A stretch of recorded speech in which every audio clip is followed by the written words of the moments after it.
আসসালামু আলাইকুম বন্ধুরা, সবাই কেমন আছেন? আশা করি সবাই ভালো আছেন। এই যে আমি একটা দেখাইতেছি, এটা হলো একটা ফ্রিজ, এক দরজার একটা ফ্রিজ। ফ্রিজের নাম হলো এলজি।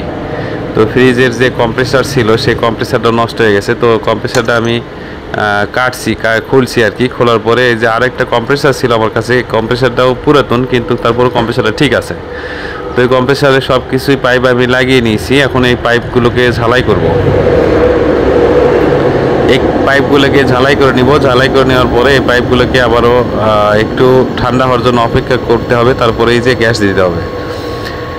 তো এরকমের সুন্দর সুন্দর ভিডিও দেখতে অবশ্যই হানিফ ইলেকট্রিক চ্যানেল এবং পেজ ফলো দিয়ে সাথে থাকবেন। চ্যানেলটাকে সাবস্ক্রাইব করবেন, বেল বাটন অন করে দিবেন, যাতে ভিডিও আপলোড করলে সঙ্গে সঙ্গে পৌঁছে যায় আপনার কাছে।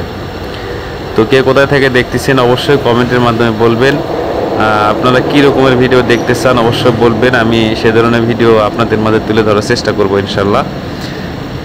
তো আপনারা যারা আমার পেজের বা চ্যানেলের ভিডিও দেখেন সবাইকে অসংখ্য অসংখ্য ধন্যবাদ। সেই সঙ্গে আপনাদেরকে বলবো অবশ্যই আপনারা এ ধরনের ভিডিও মানে কি ইলেকট্রিক সম্পর্কিত কী ধরনের ভিডিও দেখতে চান আমাকে কমেন্ট করে বলবেন, ইনশাল্লাহ আমি আপনাদের মাঝে তুলে ধরার চেষ্টা করব। তো যাই হোক, আমি পাইপগুলোকে ওয়েল্ডিং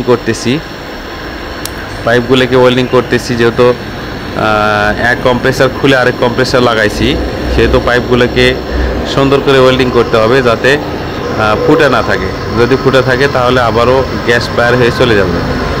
তো গ্যাস বাইর হয়ে গেলে তো ঠান্ডা হবে না, এটা তো স্বাভাবিক, যেহেতু গ্যাসই হলো একটা ফ্রিজ বা বলেন এসি বলেন, তার ঠান্ডার মূল কারণ হচ্ছে গ্যাস। গ্যাসটা যদি না থাকে তাহলে তো ঠান্ডা হবে না।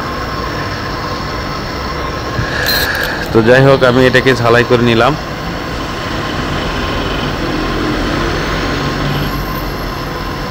অনেকে আছেন আমাদের নতুন নতুন কাজ শিখতেছেন, অনেক ভাই বন্ধুরা, তাদের উদ্দেশ্যে আর কি আমার এই ভিডিওগুলো তুলে ধরা। অবশ্যই আপনারা দেখবেন, ভিডিওগুলো দেখলে আপনারা বুঝতে পারবেন যে কিভাবে কি করতে হয়। যদিও আমার ছোট্ট জ্ঞান থেকে আমার যতটুকু অভিজ্ঞতা ততটুকু থেকে আমি আপনাদের মাঝে তুলে ধরার চেষ্টা করি। অবশ্যই ভুল ত্রুটি ক্ষমার দৃষ্টিতে দেখবেন সবাই।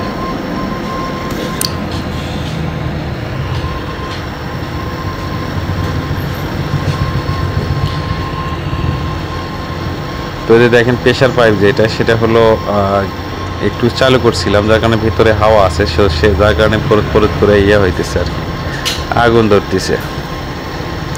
তো প্রেশার পাইপ যেটা সেটা হলো লোয়ার পাইপ, সেই লোয়ার পাইপটাকে অবশ্যই ওয়েল্ডিং করতে হবে আলাদা স্টিক দিয়ে আর কি।